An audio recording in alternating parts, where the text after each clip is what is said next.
J'ai été viré de mon travail le jour même où ma femme m'a dit « Tu ne vaux rien ». Je prends les enfants. Anéanti, j'ai erré jusqu'à un dîner pour me vider la tête. Un vieil homme s'est assis à côté de moi, a étudié mon visage et a dit « Vous ressemblez trait pour trait à mon fils ». Mais il a disparu depuis 35 ans. Ces 5 mots suivants ont tout changé.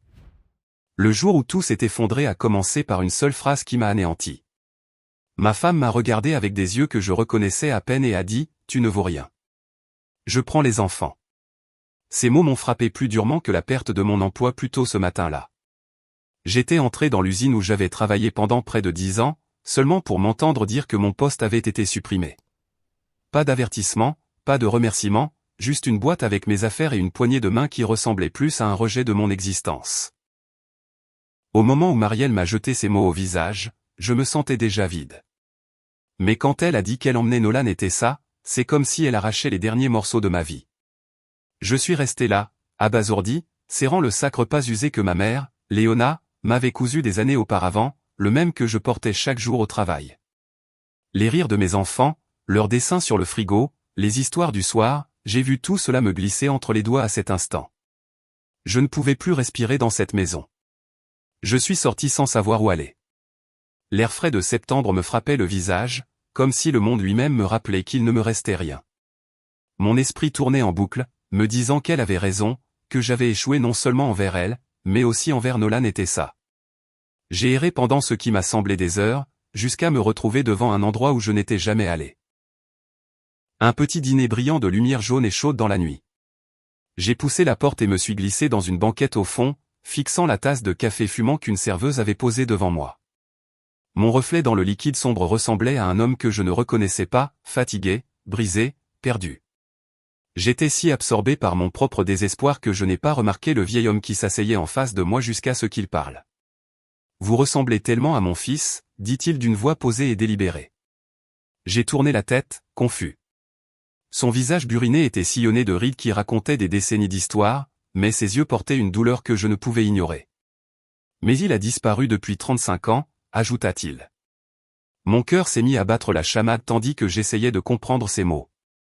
Avant que je puisse répondre, il s'est légèrement penché en avant, m'étudiant comme si je pouvais disparaître.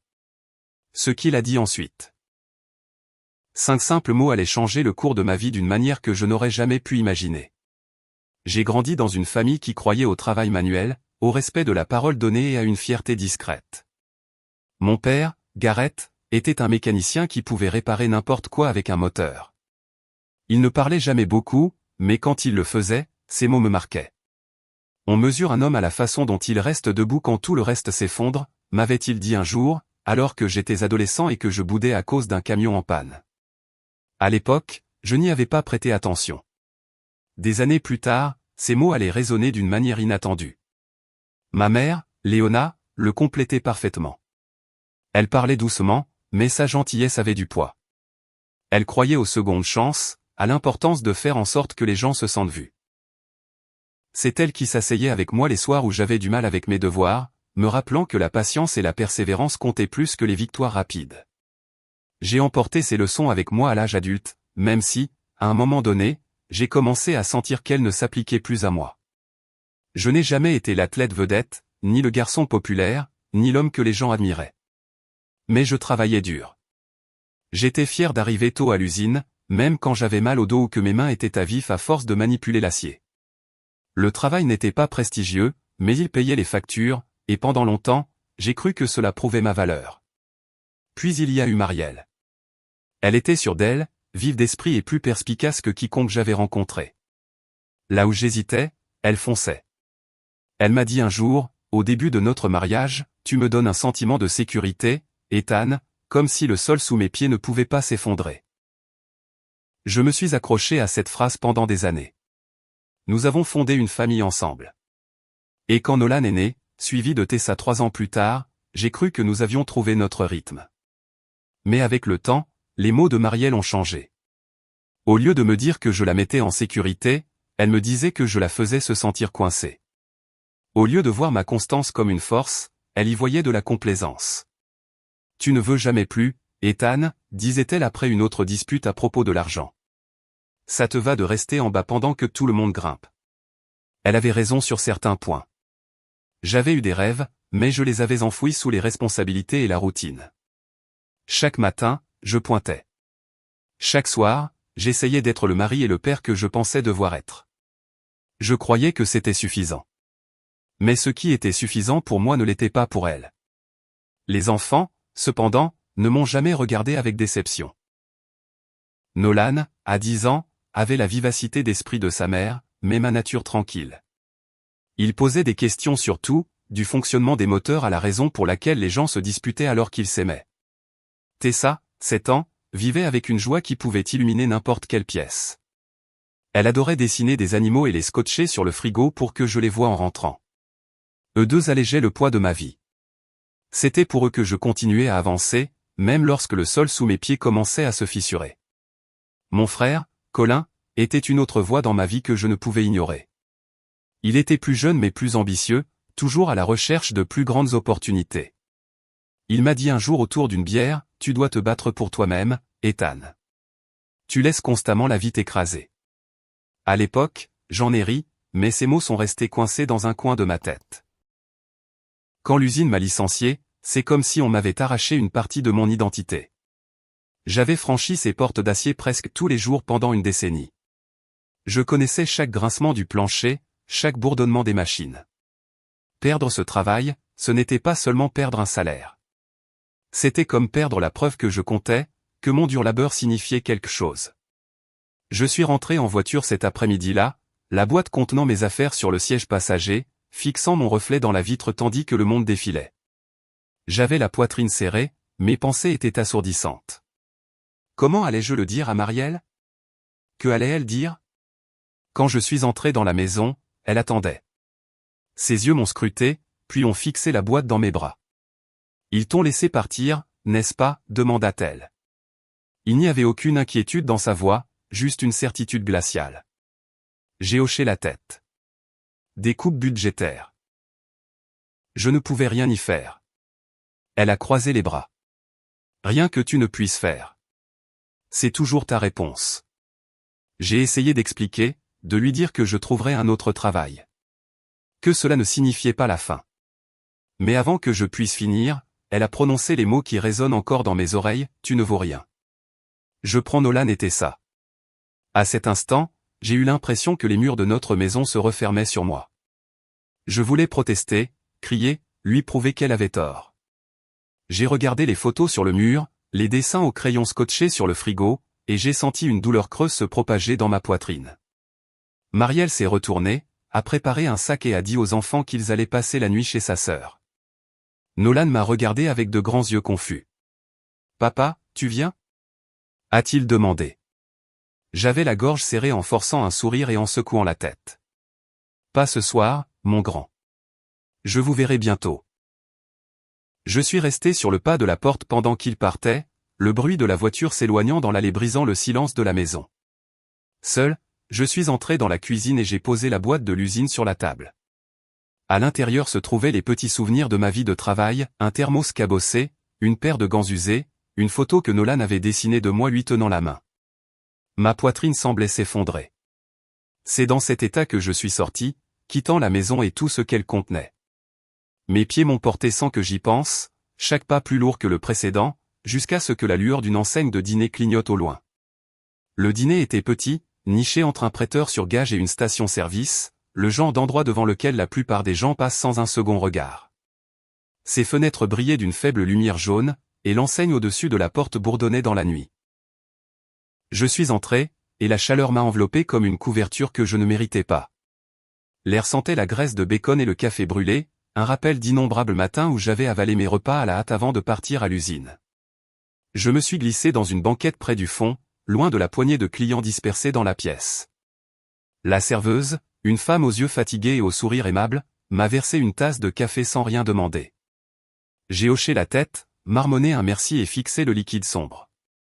Le reflet qui me regardait semblait plus vieux que 35 ans, abattu par le poids de l'échec. Mes mains tremblaient légèrement en tenant la tasse, que je n'ai jamais portée à mes lèvres. Les voix dans ma tête étaient plus fortes que le bourdonnement du ventilateur de plafond. Les mots de Marielle se répétaient sans cesse. tu ne vaux rien. Je prends les enfants. J'essayais de me convaincre qu'elle ne le pensait pas. Qu'elle était en colère et qu'elle s'emportait. Mais au fond de moi, je savais qu'elle se dirigeait vers cela depuis des années. Chaque dispute à propos de l'argent. Chaque soupir quand je rentrais tard du travail. Chaque moment où je pensais qu'elle voulait du réconfort mais où elle m'offrait le silence à la place. Tout menait à ça. J'ai pressé mes paumes contre mon visage, essayant de bloquer le bruit dans mon esprit. C'est alors que j'ai entendu le grattement d'une chaise sur le sol. Quelqu'un s'est glissé dans la banquette en face de moi. J'ai baissé les mains et j'ai vu un vieil homme qui me fixait avec une intensité qui m'a serré la poitrine. Son visage était buriné, sa peau tannée et marquée par le temps. Ses cheveux gris étaient soigneusement peignés, et ses vêtements semblaient propres mais usés, comme s'il avait eu une vie difficile. « Tu ressembles trait pour trait à mon fils, dit-il. » Sa voix était posée, délibérée, le genre de voix qui exigeait l'attention. J'ai cligné des yeux, confus, et j'ai secoué la tête. « Vous devez vous tromper. » Il m'a étudié comme si j'étais une énigme. « Non, tu as ses yeux. La façon dont ta mâchoire se crispe quand tu retiens tes mots. Mon garçon a disparu il y a 35 ans, et je n'ai jamais cessé de le chercher. Et puis je te vois assis ici. Et pendant un instant, j'ai pensé que peut-être. Il s'est arrêté, ses lèvres se pressant en une ligne fine. Je me suis adossé à la banquette, mal à l'aise. Je suis désolé pour votre fils, mais je ne suis pas lui. Le vieil homme a hoché lentement la tête, mais il n'a pas bougé. Peut-être pas. Mais tu portes le même regard que lui avant son départ. Celui d'un homme accablé par un poids qu'il ne sait pas comment porter. Ces mots m'ont piqué au vif parce qu'ils semblaient vrais. Je voulais lui dire de me laisser seul, mais une partie de moi ne le pouvait pas. Il y avait quelque chose dans ses yeux, quelque chose de familier, comme s'il avait porté sa douleur si longtemps qu'elle était devenue une partie de lui. « Je m'appelle Arlon, dit-il en tendant la main. J'ai hésité, puis je l'ai serré. Sa poigne était ferme, chaude, rassurante. « Ethan, ai-je répondu doucement. Arlon a hoché la tête comme si le nom confirmait quelque chose. Il s'est adossé, croisant les mains sur la table. « Tu as perdu quelque chose. » Je le vois. J'ai laissé échapper un rire creux. J'ai tout perdu, en fait. Mon travail ce matin, ma femme ce soir, et mes enfants. Ma gorge s'est nouée. Elle les a emmenés avec elle. Arlon n'a pas bronché. Il m'a juste regardé avec la patience de quelqu'un qui avait traversé des tempêtes bien pires. Je connais ce genre de douleur. Des détails différents, mais le même sentiment de vide à l'intérieur. On commence à croire que le monde a peut-être raison à notre sujet, qu'on n'a pas d'importance, que personne ne remarquerait si on franchissait la porte pour ne jamais revenir.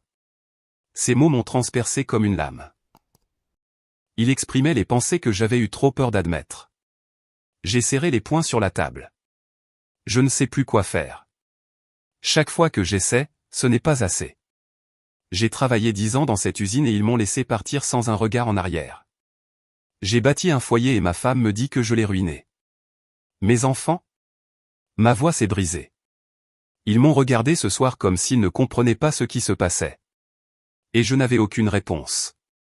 Arlon s'est penché en avant, ses yeux fixés sur les miens. Tu ne peux pas laisser cela être la fin de ton histoire. J'ai froncé les sourcils. Quel choix ai-je? Il a expiré lentement, comme s'il pesait sa réponse. Tu as le choix de te relever, de te battre, de refuser de laisser leurs mots te définir.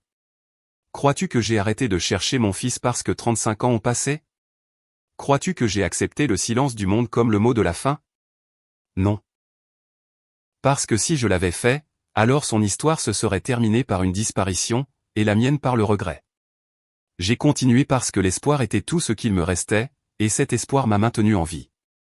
Le dîner semblait s'estomper autour de nous, le cliquetis de la vaisselle et le murmure des conversations disparaissant sous le poids de ses mots.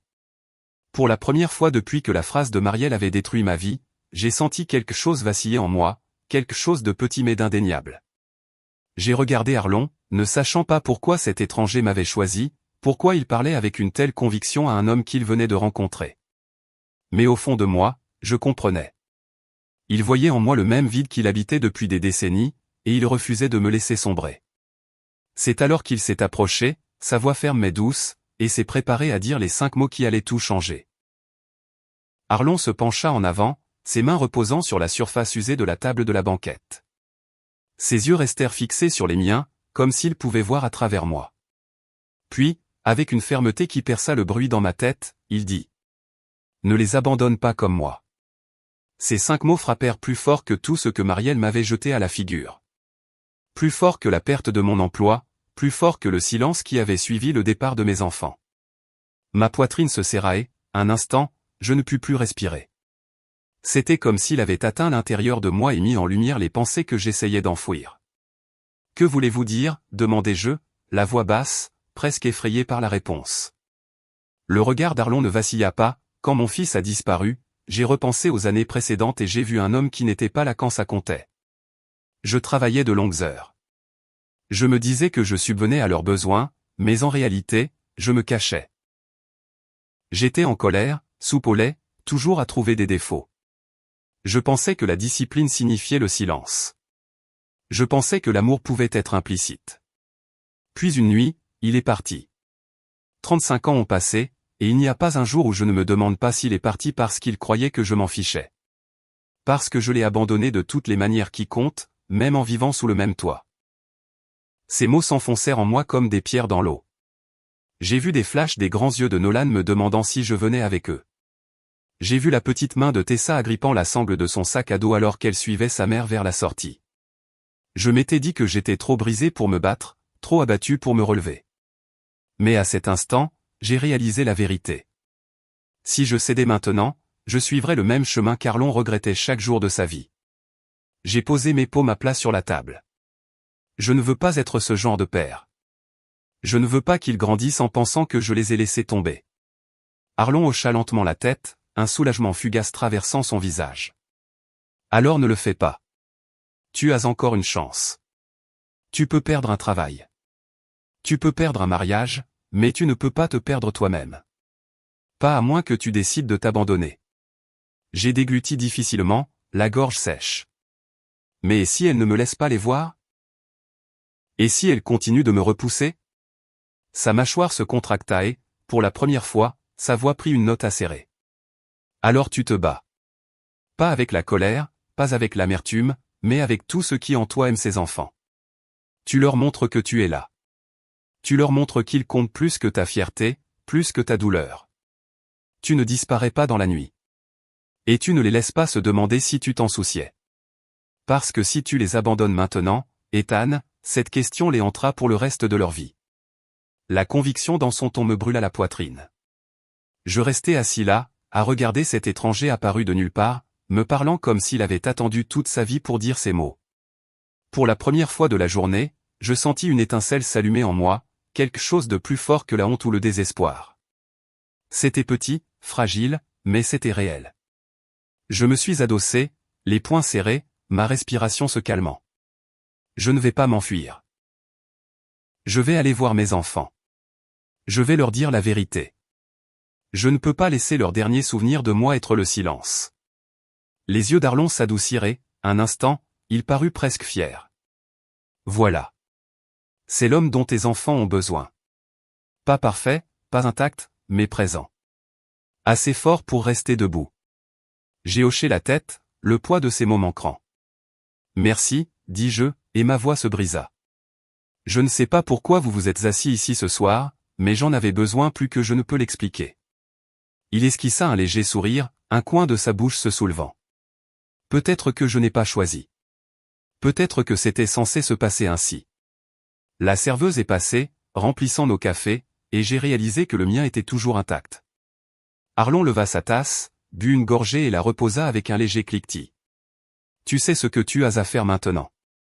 Ne perds pas de temps. Ne laisse pas la peur décider pour toi. Va les voir. J'ai fixé le café, puis mes mains, marquées et rugueuses par des années à l'usine. Ce n'étaient pas les mains d'un homme qui avait réussi.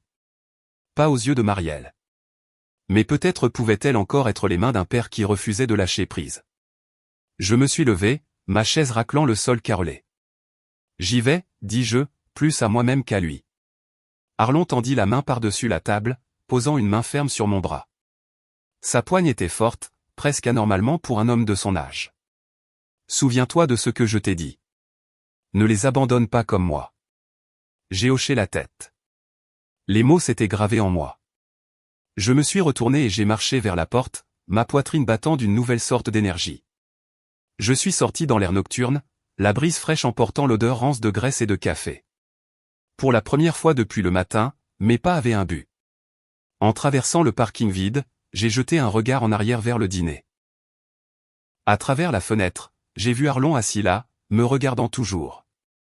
Il a levé sa tasse dans un petit geste, un adieu silencieux. J'ai levé la main en retour, puis je suis monté dans ma voiture. Je savais où Marielle serait. Elle courait toujours chez sa sœur quand elle avait besoin de soutien. C'est laquelle avait emmené Nolan et Tessa. Mes mains se sont crispées sur le volant alors que je démarrais le moteur. Pour la première fois depuis des années, je ne pensais pas à ce que j'avais perdu. Je pensais à ce pourquoi je devais encore me battre.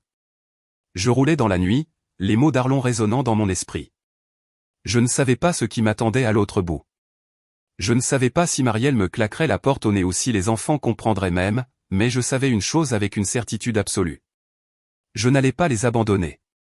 Le trajet jusqu'à la maison de la sœur de Marielle me parut plus long qu'il n'aurait dû, bien que je connaisse chaque virage par cœur. Ma poitrine se serrait à chaque kilomètre, mais les mots d'Arlon m'empêchaient de faire demi-tour. Ne les abandonne pas comme moi. Je l'ai répété encore et encore jusqu'à ce que cela devienne mon encre. Quand je me suis garé dans l'allée, les lumières de la maison étaient allumées. Des ombres se déplaçaient derrière les rideaux, et j'imaginais mes enfants assis sur le canapé, se demandant pourquoi leur père n'était pas là. Cette pensée me brûlait de l'intérieur. Je suis sorti de la voiture et j'ai marché jusqu'à la porte d'entrée. Mes mains tremblaient, mais je les ai forcées à rester stables en frappant. La porte s'est ouverte et Marielle était là. Ses cheveux étaient tirés en arrière, ses bras croisés, son expression un mélange de surprise et d'irritation. « Qu'est-ce que tu fais ici ?» demanda-t-elle, sa voix sèche. J'ai dégluti difficilement, mais je n'ai pas détourné le regard. Je suis venu pour Nolan et Tessa. Je ne partirai pas sans les avoir vus. Ses lèvres se sont pincées. Ce n'est pas le moment, Ethan. Ils sont déjà assez contrariés. Tu dois laisser tomber. Quelque chose a changé en moi. Pendant des années, j'avais reculé lors des disputes, trop fatigué ou trop honteux pour riposter. Mais pas cette fois. Non, dis-je fermement. Je ne laisserai pas tomber. Tu peux me quitter si c'est ce que tu veux, mais tu ne me les enlèveras pas. Ils ont besoin de leur père, et je ne vais pas disparaître de leur vie. Ses yeux se sont rétrécis, mais elle a hésité. Ce moment de silence m'a donné du courage. Tu te souviens quand nous avons tenu Nolan pour la première fois à l'hôpital, ai-je demandé. Ma voix s'est brisée, mais j'ai continué. Tu m'as dit que je te donnais un sentiment de sécurité, comme si rien ne pouvait nous ébranler. Je n'ai pas été parfait, Marielle, mais je les ai toujours aimés, et je ne les laisserai pas grandir en pensant que je ne me suis pas battu pour eux. Derrière elle, une petite voix a brisé la tension. Papa. Le visage de Nolan est apparu dans l'embrasure de la porte, ses yeux grands et interrogateurs. Il s'est avancé, à cet instant, le poids que je portais s'est fissuré. Nolan, dis-je, la gorge nouée. Il a couru vers moi avant que Marielle ne puisse l'arrêter, enroulant ses bras autour de ma taille. Son étreinte était désespérée, comme s'il avait retenu sa peur toute la nuit et la laissait enfin sortir. Je savais que tu viendrais, a-t-il murmuré. Tessa a suivi de près, ses petits bras s'enroulant autour de ma jambe. Papa, tu restes avec nous, demanda-t-elle d'une voix petite et pleine d'espoir. Je me suis agenouillé, les serrant tous les deux contre moi, mes bras tremblants en les tenant. Je suis là, dis-je en pressant ma joue contre leurs cheveux. Je ne vais nulle part. Marielle se tenait sur le seuil, les bras toujours croisés, mais ses yeux s'étaient légèrement adoucis. Je pouvais voir le conflit sur son visage. Elle s'attendait à ce que je reste brisé, à ce que je disparaisse dans la nuit comme un homme trop faible pour se relever. Au lieu de cela, elle me voyait me tenir plus droit que je ne l'avais fait depuis des années. « Tu penses que ça change quelque chose ?» demanda-t-elle, sa voix plus basse maintenant. « Ça change tout, dis-je. Parce que je comprends enfin qui je suis. Je n'ai peut-être pas le meilleur travail. Je n'ai peut-être pas été le mari que tu voulais, mais je suis leur père, et je me battrai pour être dans leur vie. Tu ne peux pas m'enlever ça. » Nolan s'est reculé, me regardant avec détermination. « On a besoin de toi, papa. Entendre ces mots m'a brisé d'une manière différente. Le doute, la honte, la voix dans ma tête me disant que je ne valais rien, tout cela a commencé à s'estomper sous la force de la voix de mon fils. La sœur de Marielle est apparue derrière elle, fronçant les sourcils. Peut-être que tu devrais le laisser parler aux enfants, dit-elle doucement. Il mérite au moins ça. Marielle a jeté un regard en arrière, puis a reporté son attention sur moi. Pendant un long moment, aucun de nous n'a parlé. Finalement, elle s'est écartée. D'accord, tu peux les voir. Mais ça ne veut pas dire que j'ai changé d'avis. Je me suis relevé, gardant mes mains sur les épaules de mes enfants. Tu n'as pas besoin de changer d'avis ce soir, mais sache ceci, je n'arrêterai pas d'être leur père. Je ne reculerai plus. Nous sommes allés dans le salon. Nolan était assis tout contre moi, Tessa sur mes genoux, leur petit corps s'accrochant à moi comme si je pouvais disparaître. Je leur ai dit la vérité avec des mots simples qu'ils pouvaient comprendre. Que parfois les parents se disputent. Que parfois les gens perdent leur travail et font des erreurs, mais que rien de tout cela ne changerait jamais à quel point je les aimais. Je pouvais voir dans son expression qu'elle n'était pas prête à pardonner ou à se réconcilier, mais j'ai aussi vu une lueur de quelque chose que je n'avais pas vu depuis des années, du respect.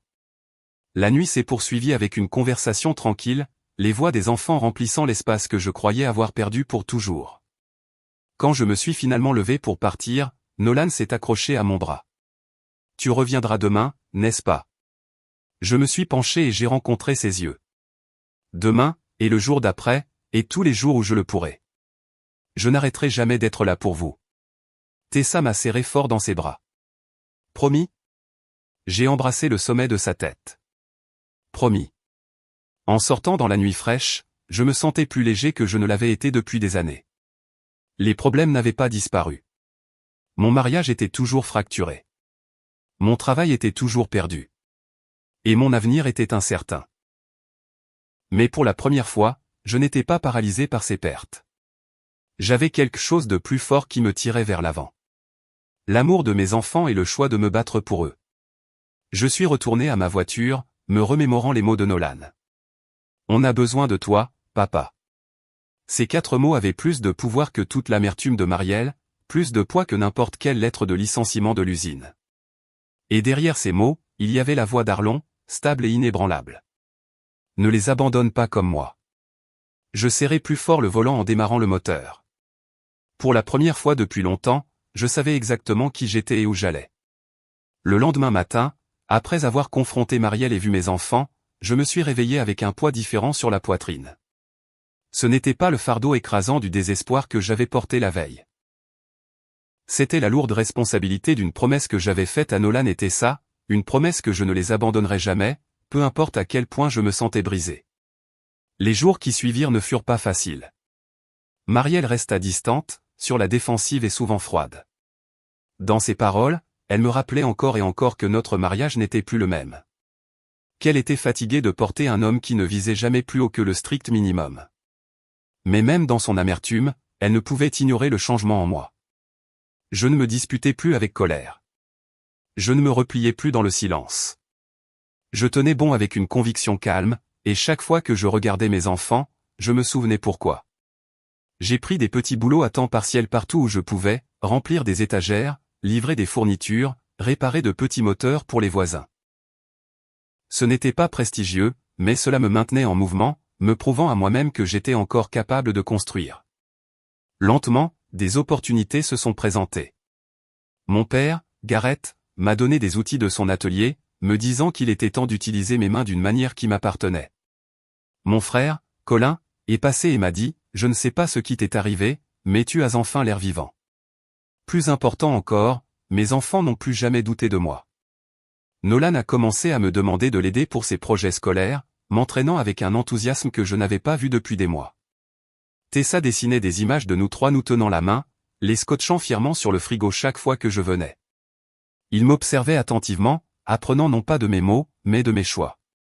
Et chaque jour où j'étais présent, je leur prouvais que leur père était toujours debout. Quelques semaines plus tard, je suis retourné au dîner.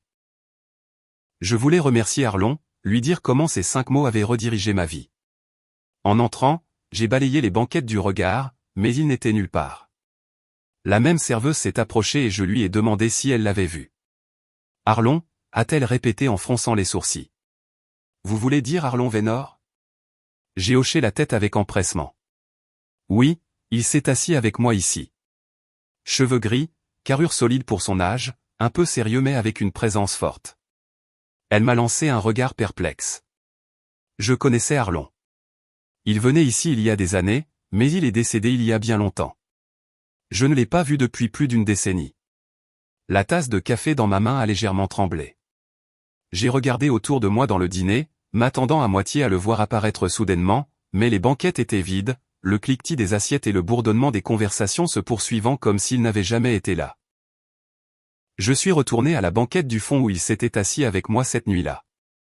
Je me suis glissé sur le siège et j'ai regardé la table, passant ma main sur la surface lisse. Que Arlon ait été de chair et de sang ou toute autre chose, sa présence était réelle pour moi. Ses mots étaient réels. Son avertissement m'avait sauvé de sombrer dans le même vide qui avait consumé sa vie. Je suis resté assis là, silencieux, murmurant un merci dans l'air vide, espérant que d'une manière ou d'une autre, il l'entendrait. Puis j'ai quitté le dîner, emportant son message avec moi, déterminé à ne jamais l'oublier. En y repensant maintenant, je comprends la leçon qu'il m'a donnée. La vie peut vous dépouiller de tout. Les emplois disparaissent. Les mariages se brisent. Les gens en qui vous avez confiance peuvent vous blesser de manière que vous n'auriez jamais cru possible. Mais rien de tout cela ne signifie que vous devez cesser de vous battre pour les personnes qui comptent vraiment. La valeur d'un père ne se mesure pas à son salaire ou à l'état de son mariage. Elle se mesure à sa présence, à son refus de s'enfuir, à l'amour constant qui ancre ses enfants même lorsque le monde tremble. Je suis toujours en train de me reconstruire. J'apprends encore à me tenir droit même lorsque le sol semble instable. Mais je sais maintenant que je ne suis pas sans valeur. Je suis un père, et c'est une raison suffisante pour continuer à avancer. Si vous retenez quelque chose de mon histoire, que ce soit ceci, n'abandonnez pas les personnes qui ont besoin de vous. Ne laissez pas le désespoir vous convaincre qu'il est plus facile de partir que de rester debout. Soyez présent même lorsque cela semble impossible, surtout à ce moment-là, car parfois, le plus petit acte de présence peut changer une vie pour toujours. Merci d'avoir écouté mon histoire. Si elle vous a touché, si elle vous a fait réfléchir à votre propre vie ou aux personnes qui vous sont chères, je vous demande de partager cette vidéo avec quelqu'un qui pourrait en avoir besoin. Laissez un commentaire ci-dessous et dites-moi ce que vous avez retenu de cette histoire. Et si vous voulez entendre d'autres histoires comme celle-ci, abonnez-vous à la chaîne.